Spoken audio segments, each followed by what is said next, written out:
Welcome to the Founder Hour podcast. Before we get into the episode, just a quick word about our sponsor, Outer. You know I've raved about Outer before, and I love my Outer sofa, outdoor dining table, and chairs. I've had them for over a year, and let me tell you, they've been through everything from rainstorms to scorching sun and still look brand new.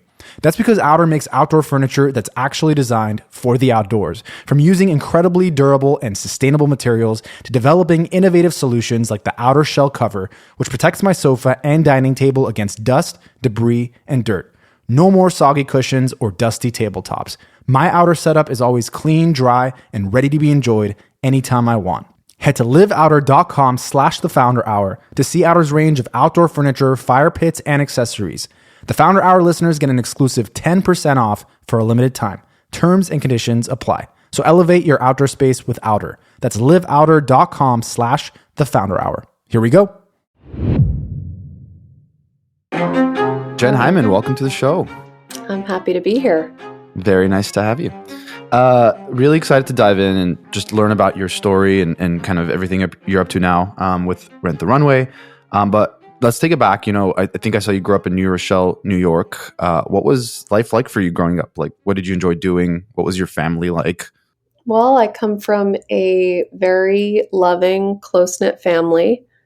I'm the oldest of 4 siblings, and one of my sisters is severely autistic and to this day can't live independently, has a whole host of problems, but, you know, very difficult to kind of understand her verbally and a lot of behavioral issues. And I think that having an autistic sister basically has created, it is the recipe of like why I live my life in the way that I do, why I felt comfortable going into entrepreneurship. So first of all, I just saw my parents from an early age dive into doing everything they could to make Sherry's life great. And what the foundation of that was a philosophy around inclusion. So in the 80s, when Sherry was born, a lot of families would leave their autistic child behind and wouldn't take them to restaurants or hotels, wouldn't incorporate them into their normal family life. And so I saw from my parents and their actions this kind of pride in, this is who we are. This is our family. Like, we're going to go to this restaurant and we're going to have a great time here. And yes, some crazy things may happen when we're here, but we're going to just laugh it off and like enjoy it and not live in this anxiety of what is Sherry going to do next. So this philosophy of like, Sherry will be included in everything that we do. A. B, we're not going to let other people's perceptions of us change how we behave. Yep. And we think that this is the right thing to do. These are the values that we want to live by, and we're going to do it. And we're kind of proud of who we are. And, you know, we're going to also, the last piece of this was enjoy every moment of your life. Like having an autistic now sibling, an adult in my family, like it is a lifelong, a life-altering situation where, and it's very hard on a daily basis. The amount of work that this requires, the amount of cost that this adds, the amount of worry that my mom still continues to have in her life. My mom is 70 years old and continues to think about, you know, how to care for this child. It occupies, 24 hours a day for her still.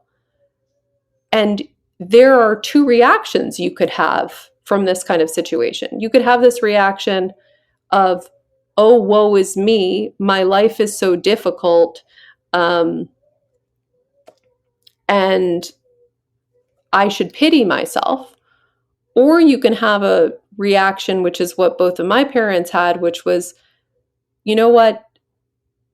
we are so in love with each other. We love our family.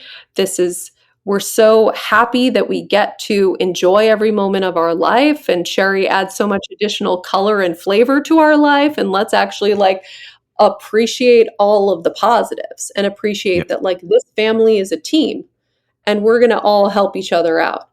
And that also meant that, from a young age, I understood that like there's a flexibility in role. Like, yes, my parents are mom and dad, but like sometimes I had to step up and lead at a young age. Sometimes my younger siblings had to do that just because like there's a lot of work and people are tired. And like if you blow that out, 30 years later into the experience of being a founder and being a CEO, like teams have to flex and roles have to flex. And like what your role is on paper isn't necessarily like, it doesn't really matter. It's about like, what do you need to do today to make this family better? You must have had to like mature super fast at a young age. Like, did you feel like you were like more mature perhaps than like others around you when you were younger? I think that I was more privy to who people really are sometimes. Like that you have this sibling who's autistic and you can very easily gauge someone's character by just bringing Sherry into the room and seeing what happens. Like, how does that other person engage with her? Do they treat her like a person? Do they ignore her? Do they tense up? Like, what do they say? Do they invite her to the birthday party? Like, is she included? Is she not included? And so sometimes you see the very best of people as a result of that. And very quickly, you can see someone's goodness. Very quickly, you could also see the opposite. But in many cases, I think about like the love that I have for some of my parents' friends and some of the families that we grew up very close with. That love comes from seeing how they treated my sister. Right. And understanding like these are really good people.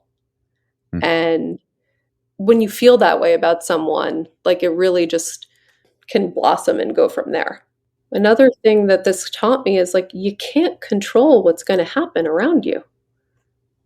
You can't. Like there's no way that I can control what will happen when I bring Sherry into a fancy hotel lobby. Even to this day, there's one of a million different crazy scenarios that could happen, and I've experienced many of them. But like the only thing that you control is like your reaction to the situation and just like being more flexible, like not living your life with this anxiety. And I really appreciate people who can be spontaneous, can react quickly, don't need to have everything planned out, because I think that it's kind of a futile way to live.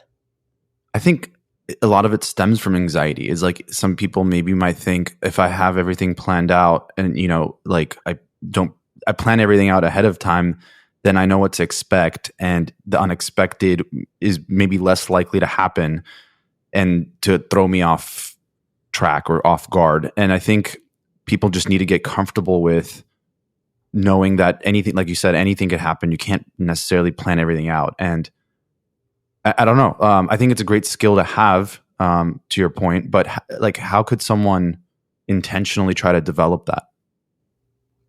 I think that's a great question of how to intentionally develop it. I think that just it's binary. It's that there's people who believe that if they plan everything in their life out, and if they have anxiety around everything of what is to come, then potentially they can control a situation in the future.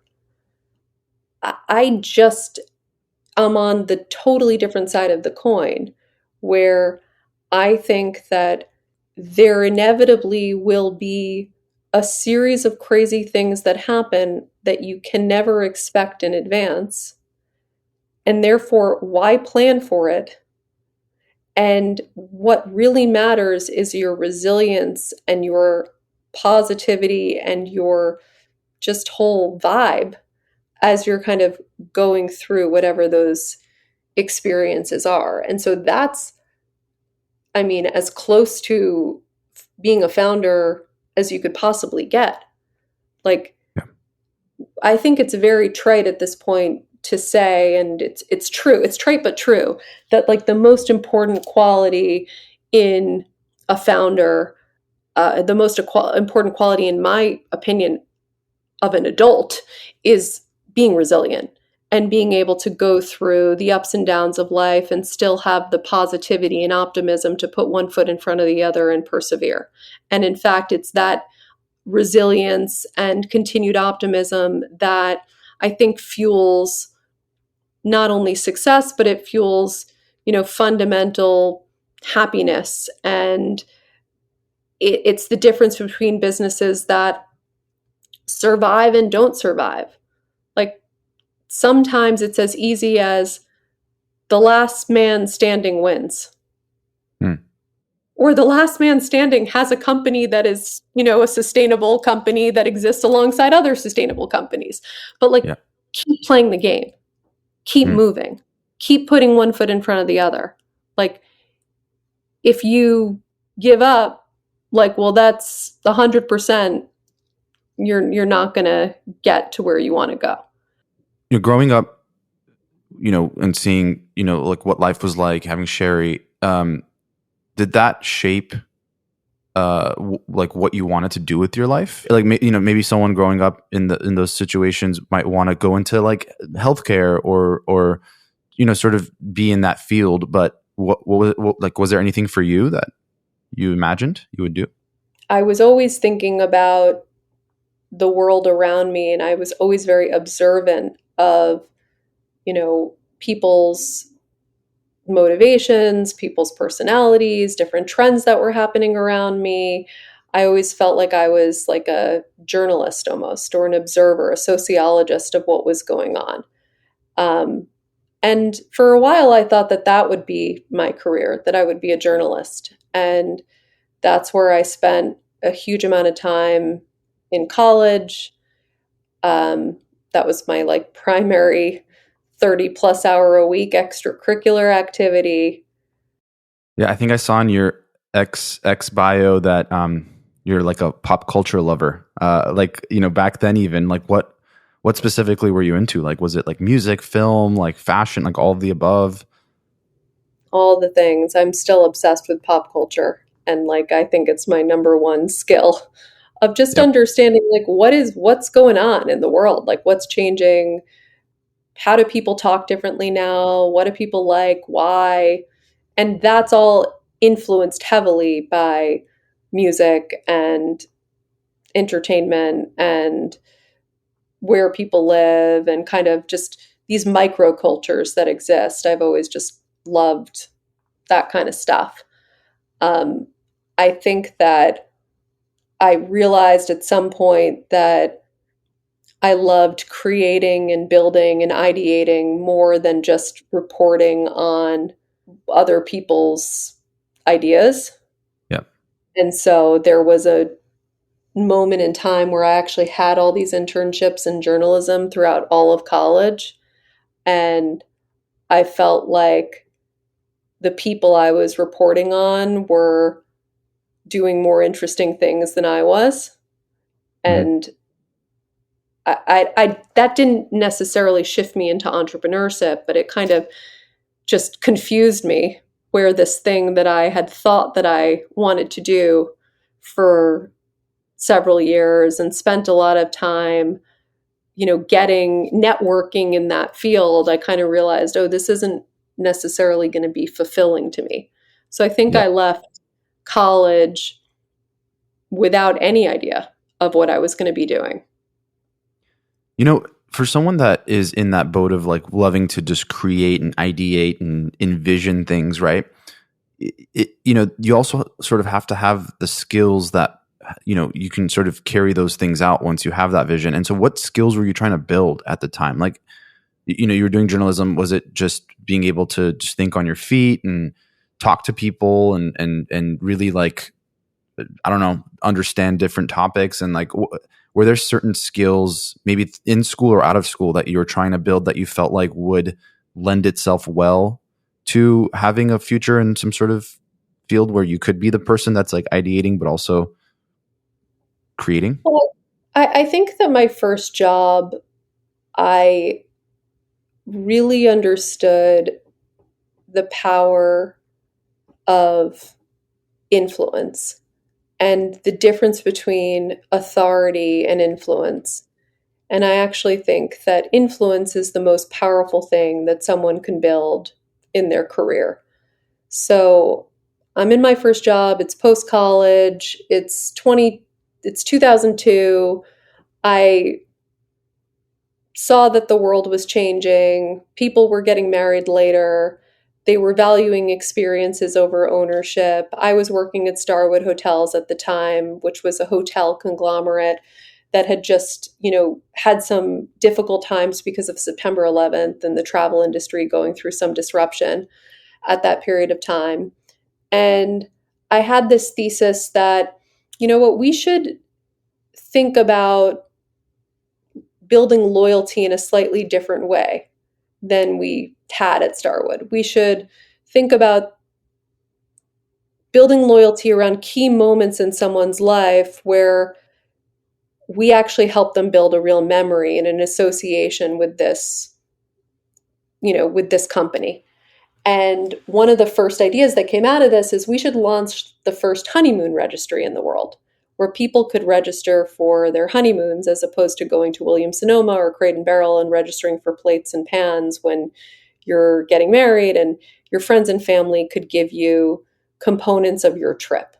And that would also create a new customer base for Starwood and would drive this unbelievable, you'd have your honeymoon at a Starwood and then you'd want to have your anniversary there and then you'd want to go there on your baby moon. And like, it would inspire this whole new leisure traveler to come to the property. And this is when you were an intern there, or were you working full time at this point? No, this is my first job. So I was 22. I was like an entry-level analyst. And this was not what I was assigned to do. I was like rotating around various different departments. That's why I asked. I was like, what was the role? Like, being an analyst, like that was more on the, The role was just like I spent 3 months in the direct marketing group and I spent 3 months thinking about our SPG loyalty program. And then I spent another 3 months in our partnership marketing team. Like, this idea about launching a honeymoon registry had nothing to do with my job.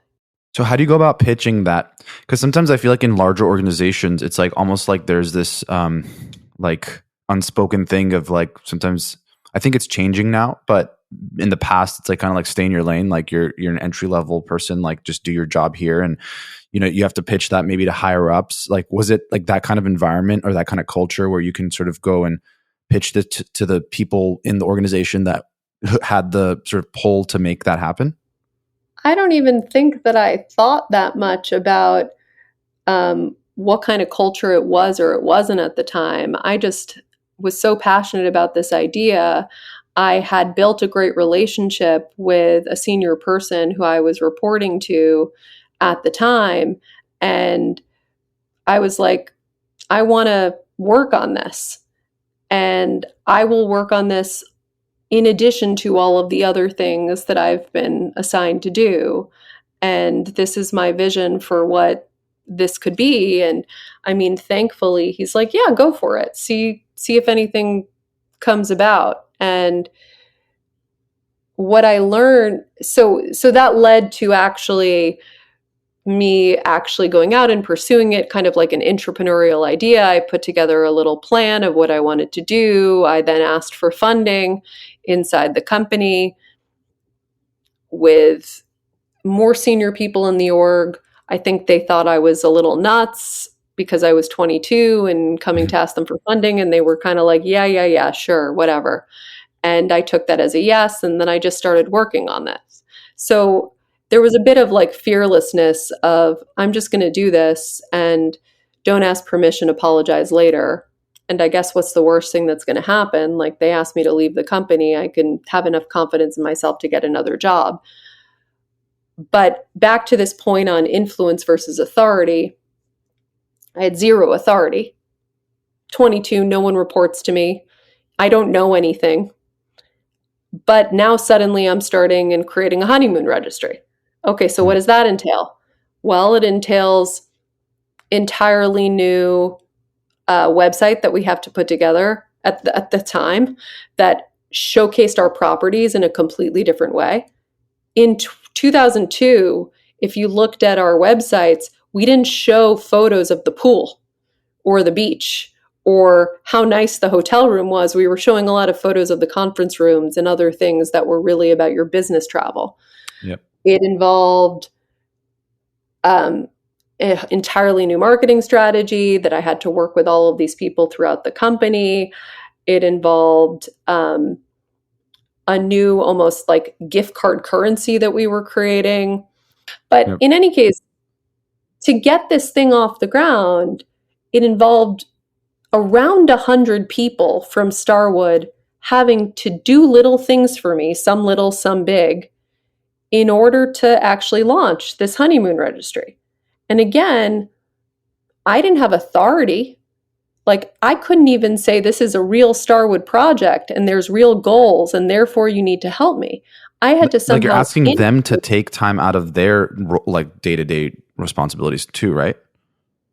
That's 100%. That's the point.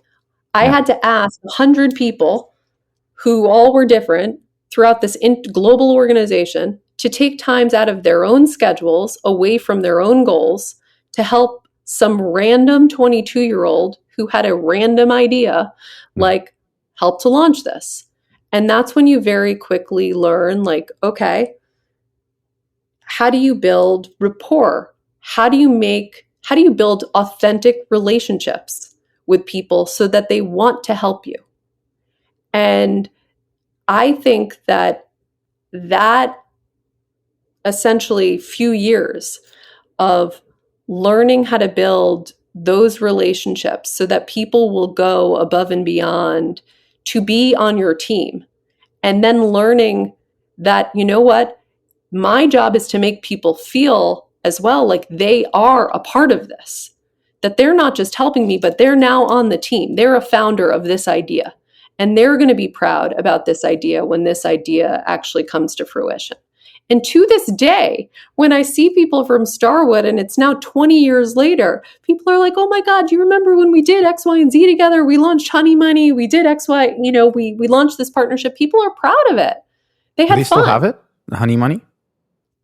Not the Honey Money, but they still have the registry. The registry, yeah. It was a really good idea, and it generated a lot of revenue really quickly, and it grew into something that I think brought Starwood into a different direction. But it certainly brought my career into a different direction where I saw, like, wow, this is really fun to have an idea, inspire a whole team to go after it, and then do it. And I didn't at that exact time think, oh, that's what entrepreneurship is. But I think in hindsight, like, that is what entrepreneurship is. You can be an entrepreneur within a much larger organization, or you could found a company and do it on your own. Right.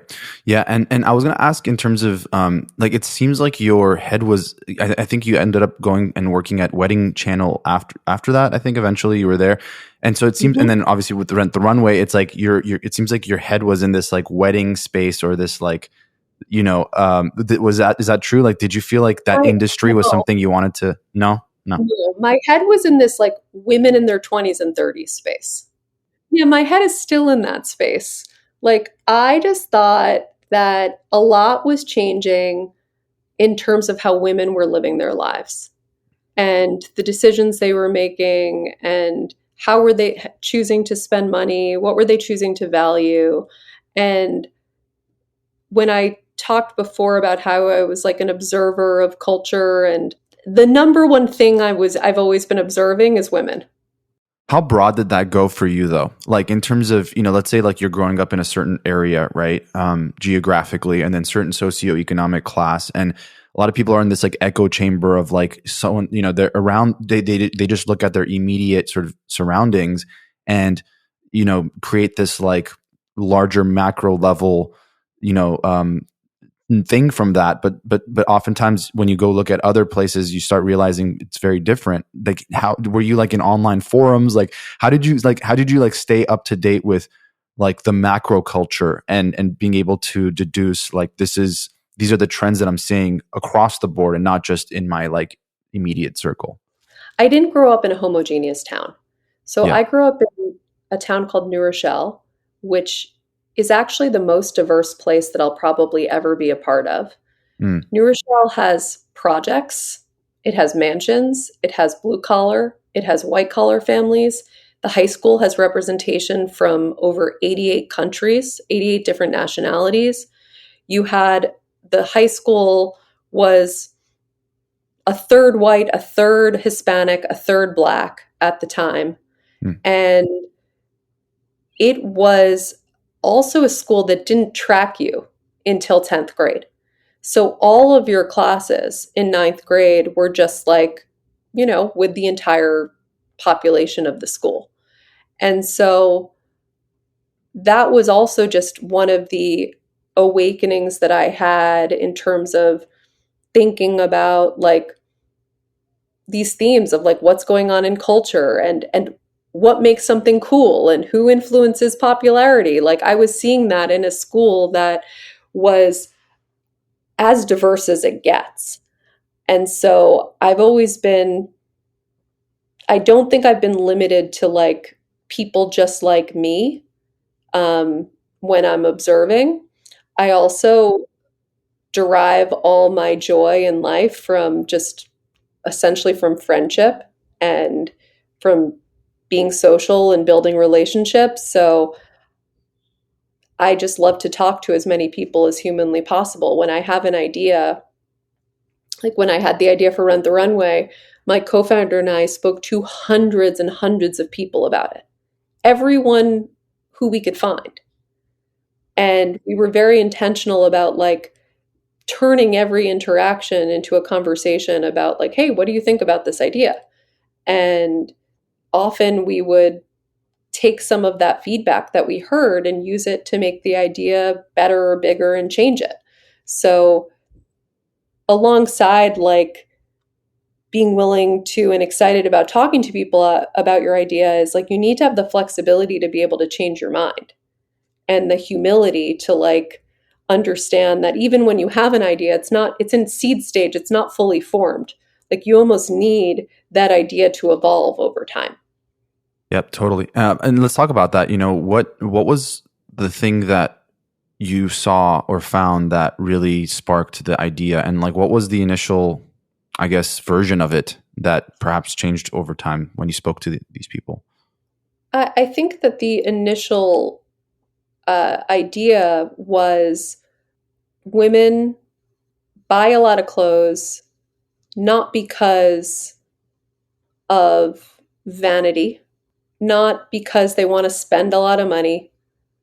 Women buy a lot of clothes because they derive confidence from self-expression. Like through variety? Well, initially just like, why do women spend more money on clothes than men? Why does it matter more to a woman how she's going to show up to the party or show up to the wedding than it traditionally has for men? And it's because women derive a lot of their sense of power and self-confidence from how they present themselves to the world and what they wear. Mm. And I thought that the traditional options that we were given on how to present ourselves to the world, like, were pretty limiting in 2008 when I had this idea. I could either buy something and own it forever, and sometimes that thing I was buying would be very expensive and I'd only wear it once or twice and then never use it, or I could not have it. And so then I thought about, okay, well, has anyone flipped the model here?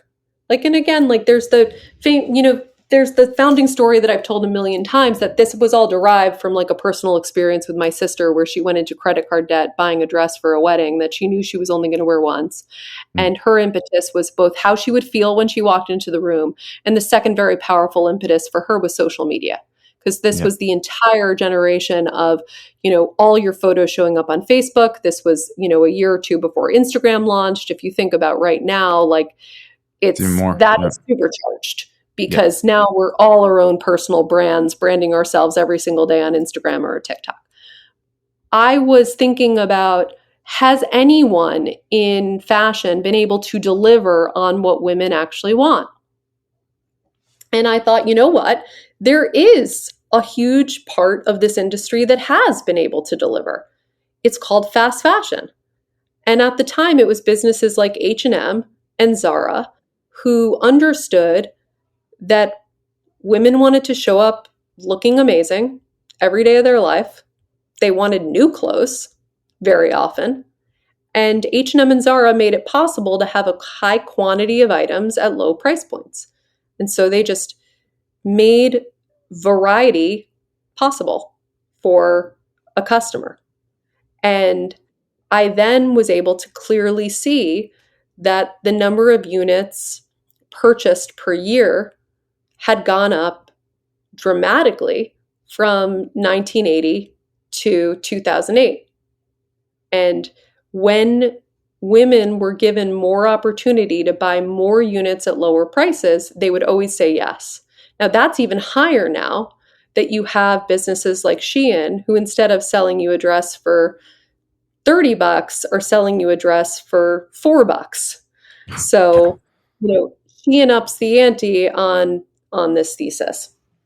And at the time, aside from that, I think I've read that the fashion industry is like the second or third most polluting industry in the world because of, for reasons like that. You buy a $5, at the time it was like $15, $20, but now it's like $3 dress or something, shirt, and you wear it like once or twice and you wash it and it's like not even the same fit anymore and people just throw it away, it goes to the landfill. And so like, was that a thing back then for you, or did that sort of over the years you started realizing like, wow, this could also be a potential solution for that issue?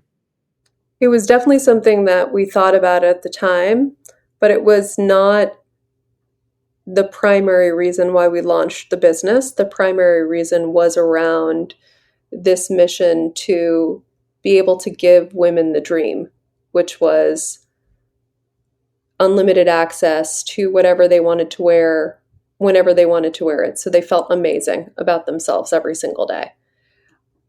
I think that over time, we learned that the stats are just insane. Like to produce like one pair of leggings, the amount of water that's required, the amount of energy that's required is almost as high as like an aircraft flight from one place to another. That's like a single unit of clothing.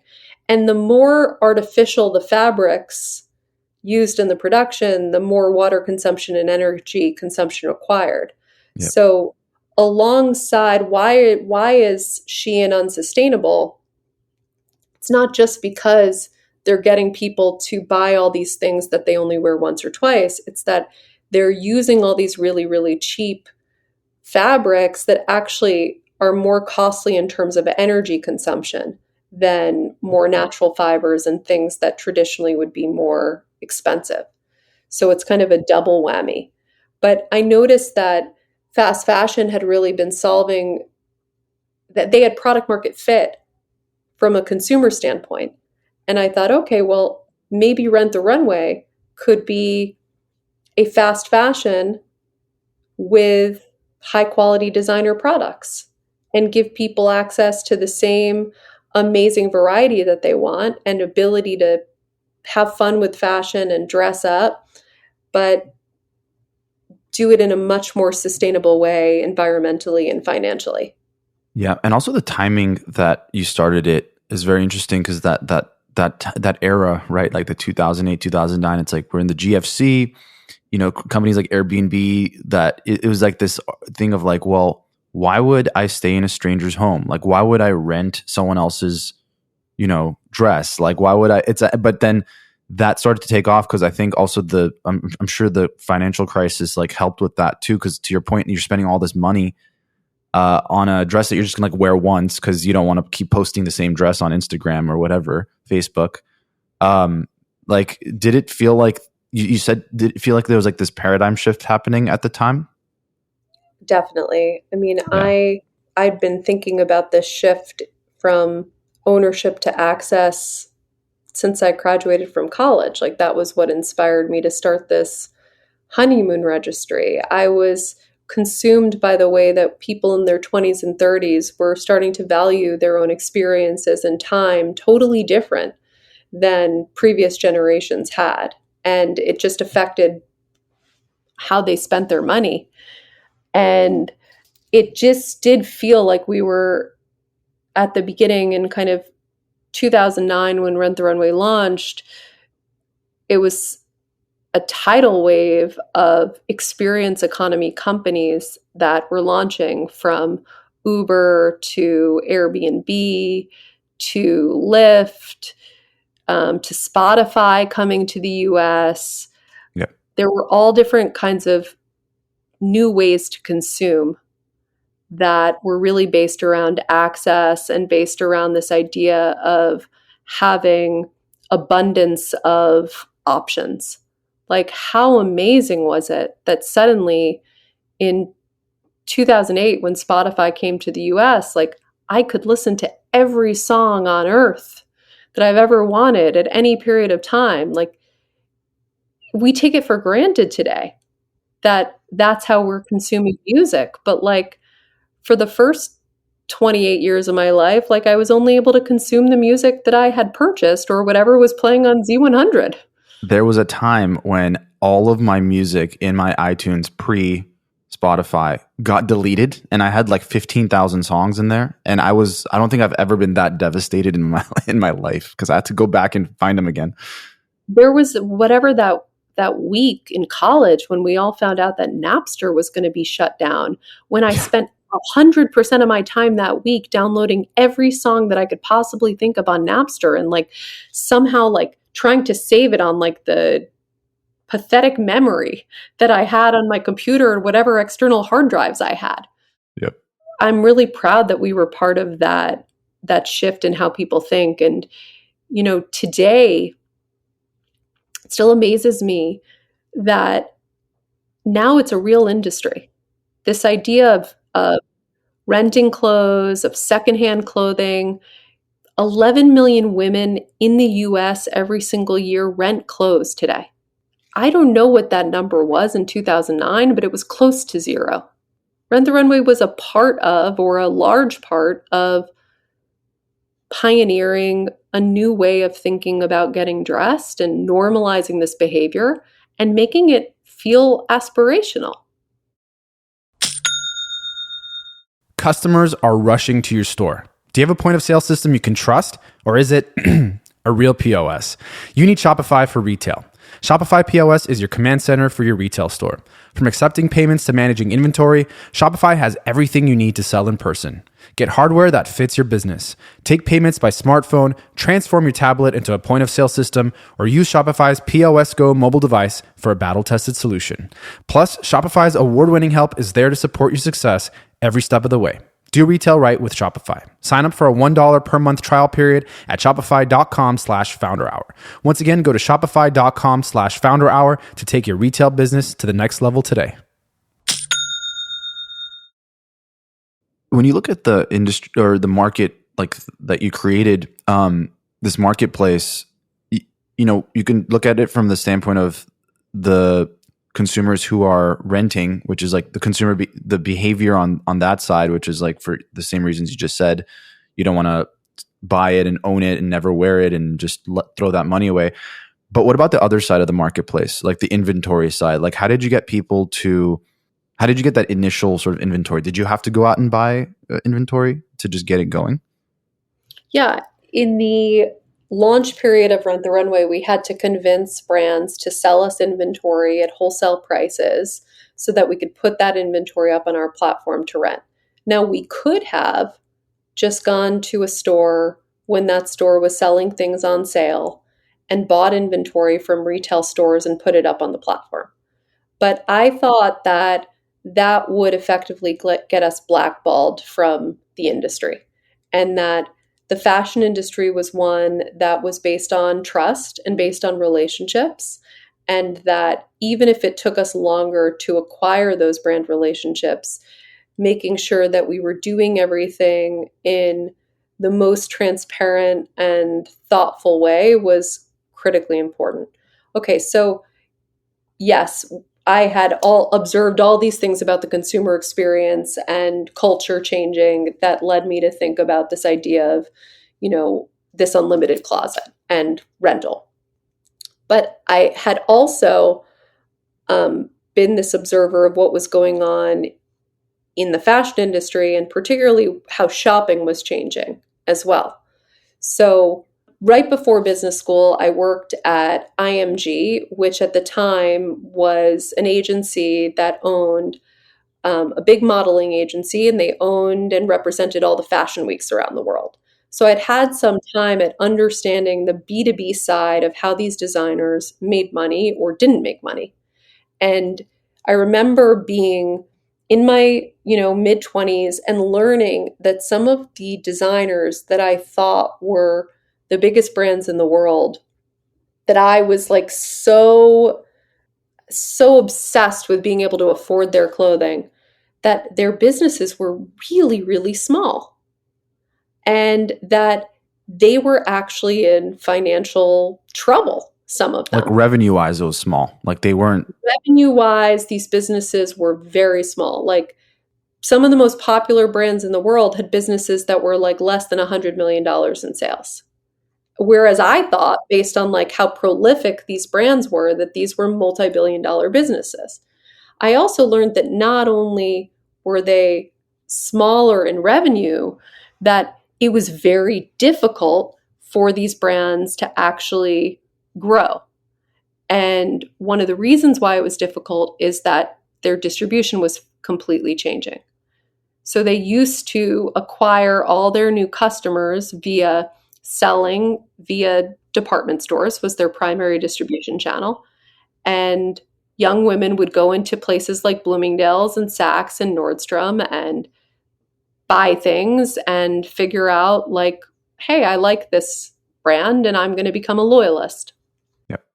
Well, two things were changing. One is that younger women actually started working more and didn't have time to shop in the same way that they did in our moms or our grandmother's generation. So they physically just were not in the department stores or the physical retail stores as much. Second, when they did have time, they wanted to optimize it. And so they were spending some time shopping online. They weren't going into stores in the same way. And therefore, you saw about a third of physical retail stores closing around the time that we were starting Rent the Runway. Started talking to designers and learned from designers that one of their major challenges was new customer acquisition and getting younger women to actually pick their head up from the world of fast fashion and instead actually spend their money on designer brands again. And so I saw this as an opportunity to create this two-sided platform where Rent the Runway could provide an experience to all these new customers in wearing brands that they had never owned before and could develop organic love for those brands. Now, I hoped that that would be true. I hoped that what we were doing would build these brands' businesses as opposed to cannibalize more sales, which was certainly an option. And now, 15 years later, it is extremely true that we've become one of the most powerful marketing channels on behalf of all the brands that we work with. So our average customer comes to Rent the Runway and she tries 45 new brands per year that she's never owned before. And she's wearing those brands in her real life. And she's developing an authentic opinion on whether she loves that brand or she doesn't, whether she wants to be a customer or she doesn't. Effectively, what I've done is I've created Retail Store 2.0, where I've now just brought the experience of a retail store into your real life, you're wearing those items and you're, becoming a customer of many of those brands. Yeah. In terms of like curation and knowing what people would want, because obviously since then some of these other like other companies like came out that like people had options if they wanted to go to this platform or that platform, whether it's like going to like a Poshmark to like buy something that's like secondhand, or to Look, or like some of these different like brands. Like, how did you win out when it came to knowing like what people wanted? Was it just your good pulse on culture? Like you were who was doing like the sort of curation? Because like I feel like fashion trends change so much so fast, right? Like every season, it just seems like, especially now, it's like something like a totally different style. When it comes to dresses, maybe it's like flowery dresses, or then maybe it's like something else. It's like I feel like it's constantly changing. So I don't know if you would agree with that, but how did you have a good pulse on what was coming and to have the inventory that people would want?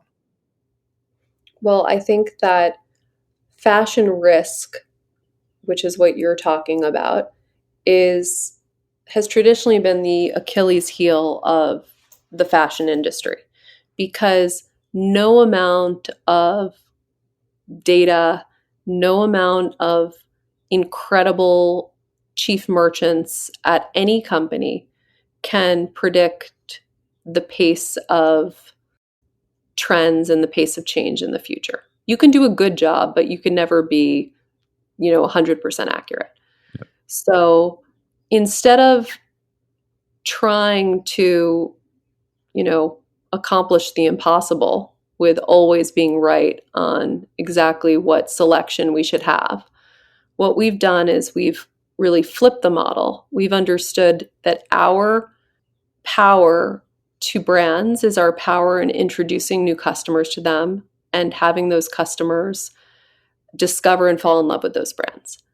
And so we now source over 50% of the inventory on our platform essentially via revenue share, meaning that we don't pay for that inventory up front and we only pay for it once it performs. And so it aligns our incentives with our brand partners. We're incentivized to have the inventory on the Rent the Runway platform that's going to be the most utilized, because both of us make more money if that's the case. And we can be very nimble and flexible that when we see something isn't working, we can kind of swap it out for something else with the brand that may work. But what it's done is it's taken, given that over 50% of the units are on rev share, it means that those 50% of units have zero fashion risk to them. Yeah, with the advent of social media and just like how just widespread it is now, it's almost like when there is a trend, call it on TikTok or something, it's like everyone knows about it and everyone wants to be like one of the first adopters of that. And so I can imagine in a world that didn't have that type of social media presence, maybe it was more spread out in terms of like which items were more popular than others. But now, do you see that it skews towards specific ones where it's like, why is this style all of a sudden so high in demand? Like some influencer probably posted about it or posted something in that style, and now all of a sudden everyone is trying to get that, and now we don't have the inventory for it and we have to like backfill it. Like, how does that ever happen with Rent the Runway? I mean, TikTok has completely changed shopping forever, and it's completely changed fashion. And it's not necessarily the folks on TikTok who are talking about fashion that have changed fashion. That's what's so interesting about it. It's the people in the background who are just like, you just see how people are dressing, how people are living their life, and then suddenly something becomes a trend. And I actually think that it's not about not having the selection, it's about constantly being in a cycle within your company of re-merchandising the same look to whatever that trend happens to be right now. So like, a few months ago when I'm looking for a guy in finance became the TikTok mantra, like it's about, okay, how do you re-merchandise around that trend. Like we had the inventory for it, but like just making sure that you're actually appealing to whatever it is that is going on in culture at the moment. And I think that that's the biggest challenge of how quickly culture is changing. But I think that we're on the precipice of something that is so fascinating. Everyone just talks about AI all the time. And obviously, AI is a completely new playing field for how businesses will run in the future. But like, let's talk about something that like we're all a little bit more familiar with related to TikTok. Let's talk about music. Mhm. If I'm running Spotify right now, I would be my biggest fear and my biggest potential disruptor, I think, is TikTok. Why? Because I at Spotify used to be the arbiter of discovery in music. I had Discover Weekly. I have amazing personalization. I'm getting you to come. And if you like X artist, I'm introducing you to all these other artists. Well, right now, like, because of the fact that creators on TikTok can actually not can actually, but do actually use, you know, music to make their content way more catchy and way more interesting. Like all of the top hits right now are the hits from TikTok. How Totally. did Sabrina Carpenter have two songs that suddenly became the two songs of the summer? It's because those were hooks on TikTok that everyone was, adopting and kind of creating content around. And so thinking through like, wow, when TikTok makes a song like available for people to post content with, that song has way more potential to be part of culture and to become a blockbuster hit than even Spotify. And I bring up Spotify because it's like my favorite business in the world, Yeah. putting Same, that song actually. on all of their Yeah. lists. I've always thought the biggest the biggest missed opportunity for Spotify, and I hope they do this one day, is the social aspect. Like people can create playlists, but I've always felt like it's not front and center. It's not like part of the main experience. Is like the social aspect of being able to like. I noticed a trend where people were sharing songs on Instagram through their stories, like a song, and it's like what that tells me is that people want others to know that they have a good taste in music and that they're good taste makers.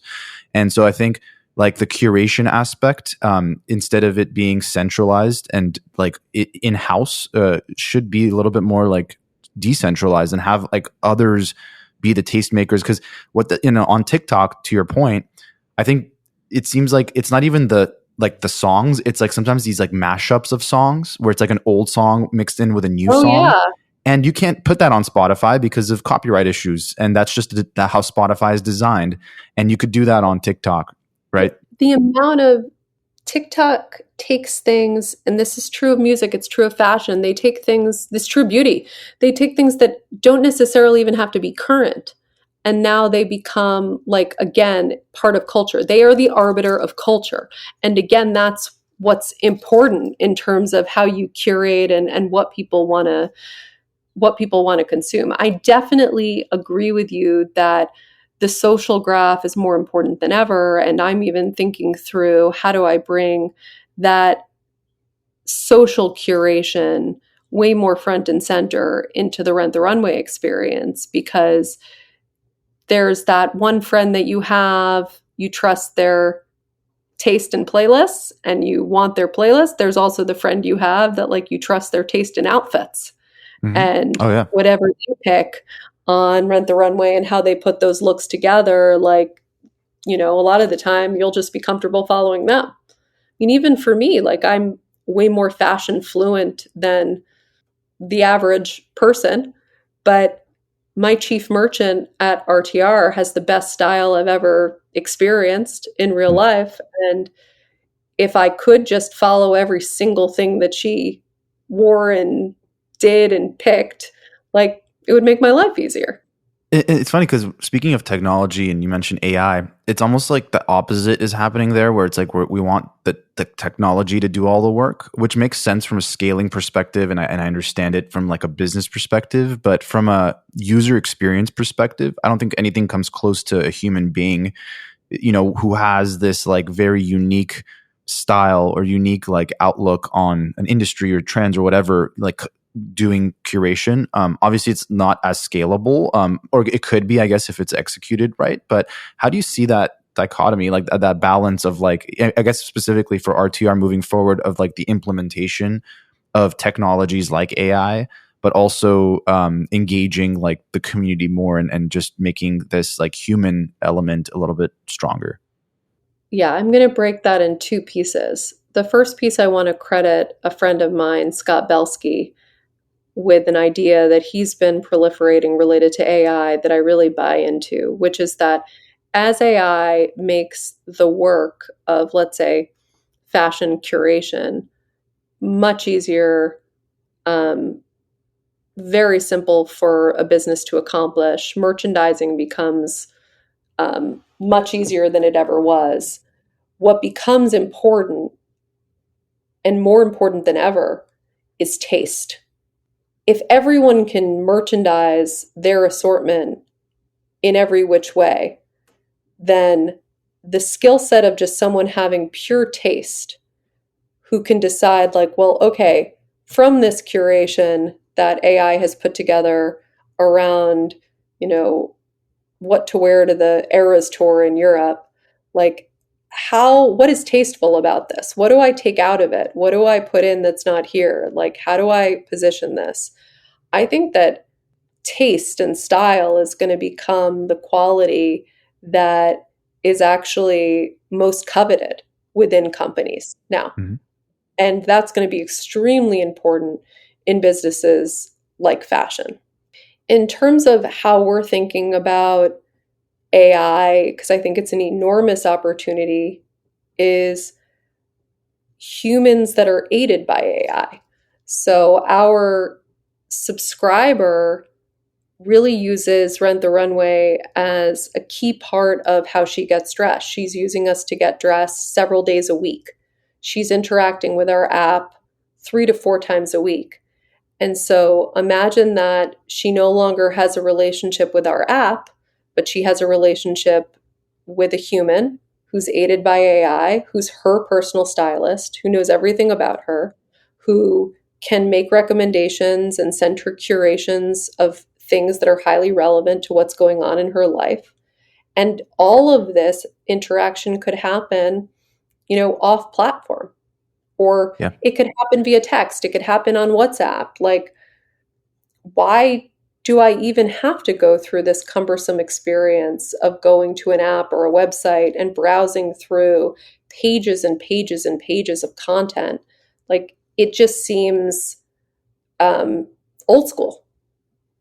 Totally. I love that example because I think people are quick to look at AI and just be afraid that it's going to completely take over everything. But if you want to separate the taste aspect of it from the actual like background work that could just be like the tedious stuff that could just be done automatically through AI or some sort of automation, you start realizing that stuff wasn't maybe even meant for humans to do. We just did it because we had no better option. But that layer on top, the layer that is, I guess, the thing that connects you with the other person is the human element, is the taste that really I don't know how, if and how technology could ever do that, because I think that is the creative part of humans that is just really hard to replicate.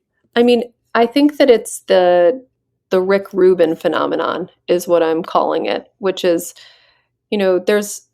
there's this whole fear in music that like now AI is going to start like creating songs and producing hits. But it's like, there are people like Rick Rubin who have unbelievable musical taste, who have been able to distinguish, like, there's going to probably be a lot of good music that AI creates, but they're not going to be able to create the great music. And you need someone who has that like upper echelon of taste to be able to do that. Same thing for art, same thing for fashion. And so I think it might be a changing of the guard in terms of the type of talent that we'll be recruiting into our organizations in the future. And think about how big this shift is. Like 10 years ago, in fashion. We were shifting away from people whose brain was more art into people whose brain was more science, into people who were bringing the tech and the data into the organization. Now, I think that like the science is going to become a commodity. And so you're going to want to shift back to all of those people that are bringing the art. We see this across the board happening in marketing. Marketing is the first, I think, function that's going through this tremendous disruption right now because, and it's not necessarily just because of AI, but we're going through a disruption because the cost of scientific bottom of the funnel marketing has become so high. Bottom of the funnel marketing is become so commoditized. It doesn't resonate with the customer. All these companies, Rent the Runway included, have realized like it's really about a holistic customer journey. It's about a full stack of marketing. We need marketing talent and a marketing leader who is a visionary, who understands where the customer is going, who can build a brand that has emotion that people actually want to spend time on and contribute to. And so marketing talent is going from the growth hackers that we saw coming out of, Facebook's. Like when Facebook started growth hacking in 2010, every single company that was funded by Silicon Valley, of which Rent the Runway was one, heard from their investors and their board, you have to start a growth department. Yeah, and you need to hire someone, you need to hire people that are like these guys at Facebook, and they're just going to spend time with data all the time, optimizing and buying keywords and figuring out how to like optimize the equation between CAC and LTV. Yeah. Right now, like that's being just completely thrown away because there's no optimization to be done. And in fact, like putting an ad up on Instagram doesn't create any connection or relationship with the customer. So we're moving back to like, yes, someone who understands the science, is analytical, but like fundamentally their core skill set as a CMO is more going to be about the art, the taste. I love it. I love seeing that happen because, and I think honestly, I think social media, its growth and this like hyper connectivity that we have, like we're so inundated on a daily basis by so much where it's like when you see something, you're like, wow, that's different. That's innovative. Like it really like strikes you, I think. But personally, it strikes me because it's like you see so much of the same stuff. And, I think that kind of part of your brain is being more utilized now, like whether it's marketing, but just I think everyone's approach to everything, like whether it's product design, it's user experience design, like just the creative part of it is seems like you said, it's like becoming more and more important because that is the differentiator. Like you can look at all the data in the world, which is important to a certain extent, but like you can't just lead with that and expect people will follow from a like adoption standpoint. Yeah, one of the things that I've been thinking about a lot and I don't have an answer for yet is how this proliferation of TikTok and social media almost for a long time it was creating demand. You were finding out about the restaurant you wanted to go to on social media and then you were going there. You were finding out about the new fashion, you were going there. I've recently started to feel that the saturation is so high that sometimes I already feel bored by places I've never been to and restaurants I've never eaten at. Or places you've never traveled to. Fashion I've never worn. Like there are hotels that I've seen so much on social media that I have zero desire to go to now because I feel like I've already been. We're like too far along the journey of discovery and creating intrigue where now it's like so saturated that I don't even want to experience it in real life. And I'm trying to understand like how this is going to affect fashion, how it's going to affect my business, because it's very real in terms of how people are feeling. where it used to be that the restaurant that TikTok was talking about was like swarmed, and now you kind of feel like, oh, I've eaten there, even if you I could haven't. see what it tastes like. I could see what it tastes like. Yeah. Yeah, no, I totally agree. It's such an interesting phenomenon. And I think the human desire to want to be like the first to discover something, or the desire to be different than others, I think that's even stronger and stronger today too. Is like when you see everyone doing the same thing, you kind of want to zig when everyone's zagging. I think that's a fundamental human thing that, I we have to sort totally of, agree. yeah. I also feel that we're all kind of learning that even those of us that thought that we were the first adopters, or that we were doing the cool different things, like now you kind of realize, oh, it was never you. There were millions of other people that were discovering this at the exact same time as you did. It's just like now you know that you were never that original. Yep. Humbles you. Well, Jen, I feel like we could chat all day about stuff like this, and I love the conversation. I think this is awesome, and I appreciate you joining and sharing your thoughts on everything, and hearing your story, and what you've built is incredible, and excited to Can I see what talk comes about next. something else? Just because it's the founder hour, and like I've had this huge rebirth and revelation recently in terms of being a founder, and I think it's the most important in my 15-year journey. So I've been doing this for 15 years. I love Rent the Runway. I love our mission. It's been really amazing. Best experience of my life and hardest experience of my life. But even along this whole 15-year journey, one of the things that's been really hard about it is feeling like I was trying to strive to get somewhere, to get to another funding round, to get to an IPO, to get to a certain level of success, to get to a certain financial outcome.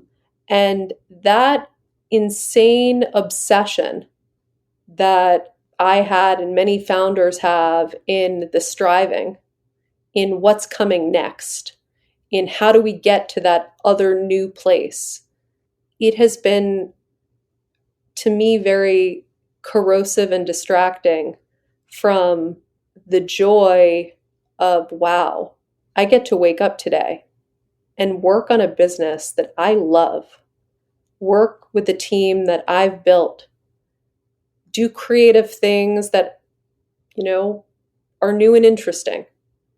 And the journey of working on Rent the Runway is so much more important than whatever that destination may be. Hmm. And I think it's a really, really hard thing for a founder to do, because we're kind of trained by nature of like how we need to raise money and capitalize our businesses over time. And there's all of this culture of like ringing the bell and getting to some heavenly place, that even when I did ring the bell and that was an amazing day and one of the best days of my life, it wasn't an amazing day because I had rang the bell. It was an amazing day because like I was surrounded by all of the people that I love and all the people I've built this thing with. And that's what made it amazing. But it's taken me until actually this year to change my mentality and realize like I don't do this every day because I'm trying to get to the next destination. I'm doing this because I am having the most fun spending my time working on this problem, working with these people. I feel that I'm making customers' lives better, that I'm able to make women feel powerful and confident and happy. And that is enough for me. Yeah. And if there is some awesome other bells and whistles that come along with it, that's fantastic. But just by shifting my mentality and like it's towards the present, it's relieved me of so much anxiety Oh that yeah, I sure. think has plagued so many of my friends many of whom have started amazing companies and have decided to step back or leave. I often think about like, how can I still be doing this crazy thing 15 years later that consumes me, every hour of the day? And it's a combination of like passion and obsession, but it's also like, I genuinely love this. Because I was thinking there was a point last year when things had gotten extremely hard in our business. Of course, the market doesn't value Rent the Runway at all. The market cap is worth almost nothing. We had to raise debt during COVID. There's been lots of very difficult things. And I started thinking for myself, like, two things. Number one, should I be doing something else? Like, I'd probably be able to make a lot more money if I was doing something else, I was thinking to myself. Mm-hmm. And I thought through that and I'm like, no, I don't want to do anything else. Like, I wouldn't actually be happy on a day-to-day basis. Like, I love what I do. I love this company. I love this team.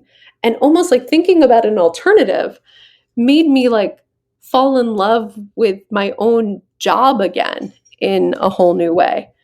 And the second thing that I thought about when things were really tough last year was, do I still believe? And when I thought about it, and the answer was so clear, was that I actually believe in Rent the Runway more than I ever have. This industry that was just an idea in my head 15 years ago is actually real now. And it's part of how people consume and get dressed, and it's a normal behavior. It's like, if there's any opportunity to grow and to scale, it's in front of us. It's not behind us, because what we've created is now part of the ecosystem. And so I think that for all the founders out there, or people who want to be founders, I would say, like, continuously ask yourself, do you still believe? Continuously focus on the present day as opposed to where you're going, and try to just do as much as possible to lower the anxiety and to appreciate the joy of this like crazy adventure that you get to be on building this company. And this was all kind of put in perspective for me, not only because of how difficult last year was, and we've gotten to a place this year where I'm so excited that we're going to be free cash flow break even, and we're able to kind of rebirth and regrow our business, which is amazing. But the thing that brought me to these internal realizations was actually just my father being diagnosed with pancreatic cancer. And you just realize, like, in every aspect of your life, like, am I living my life the way that I want to? And the way that, am I optimizing my own time with the people that are important to me? I'm doing what I love. Yeah. Because that's a diagnosis that you get, and you're like, you can't run away from the reality of what that diagnosis is. And when I realized, you know what, I am spending my time doing the things that I love. And if that's true, then like, I should be happier on a daily basis than I actually am. Let me shift my own way of thinking and way of behaving. And it's totally changed my life. I feel like literally 10x happier on a daily basis this year than I did at this point last year. And it's just because I have this newfound appreciation that I'm already doing the thing that I've always wanted to do. Totally. I think to that point, it's like good to check in with yourself every now and then. Call it every like once a year maybe, or two, whatever, just to be like, am I still happy doing what I'm doing? And like, obviously anything that's worth doing is going to be hard, and there's going to be difficult times, and those are not reasons to like give up or switch or whatever. But it truly, like, deep down, like, do you enjoy even going to battle, and like for the thing that you're trying to build or do. And I think at that point, you decide, like, because like to your point, like life is short, and these things put things into perspective of like, do I want to keep doing what I'm doing for the foreseeable future? But I really appreciate you sharing that story. I think it's very, like, it could resonate with so many different types of people and so many different walks of life. And yeah, this has been a wonderful conversation, Jen. I appreciate it. Well, thank you so much for taking all the time with me.